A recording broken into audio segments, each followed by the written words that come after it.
Happy Artifact Friday! Today we're going to talk about Annularware ceramics. These were found in association with the Dr. William Parker Plantation era of 1796 to 1836. The Parker Plantation is just outside of Savannah.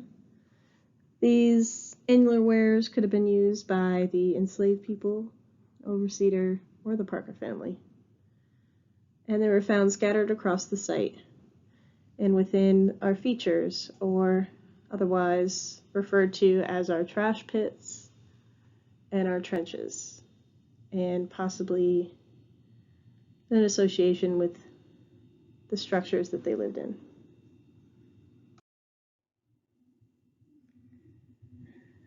The first annular ware I'm going to discuss is the banded annular ware. Its date range of production was 1767 throughout the 20th century. It's a factory-made slipware. It was produced in great quantities during the last quarter of the 18th century and throughout the 19th century in England and the United States. Some of the banded annular wares were decorated on a lathe turned on an engine, which is likely for the ones that were found on this plantation. They can be referred to as engine turned.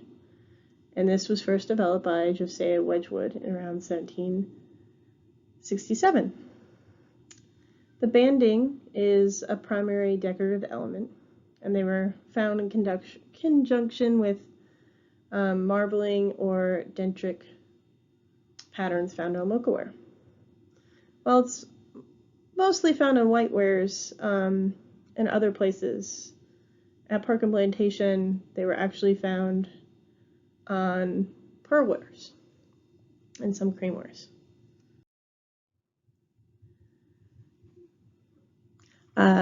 Next is we're going to discuss the Mocha Wear. Mocha Wear is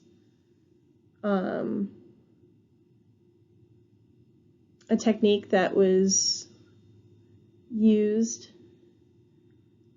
in the 1780s and was invented in Staffordshire in the UK. Its range is from 1780 to 1895, and the way it was made was it involved tea made by boiling tobacco, which was colored with the iron oxide from the tobacco, and the piece is first coated with a wet slip or a runny clay water mixture. Then the tea mixture is touched onto the wet surface, and the acid in the tea reacts with the slip and the dendrites, which causes this tree-like branch pattern on the surface of the ceramic at the point of contact. The dendritic pattern is clearly a result of a very dynamic process between the two liquids of the tea and the slip when it becomes unstable. The mocha pattern is often found on creamware more than pearlware or whiteware. Most of ours were on creamwares and pearlwares, and possibly some yellowwares as well. And they date to the second half of the 19th century. And the next annular ware is cabled, and the cabled annular wares consist of wavy lines, which were usually blue, black, or white colored, slip, to a simple banded annular ware. The cabling and the webbing that you see here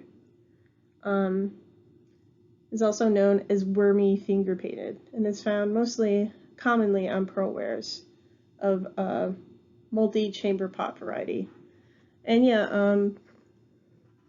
annular wares were kind of fancy for the time, but They were used by enslaved people as well as overseers. But that concludes our Artifact Friday for today. I hope you enjoyed.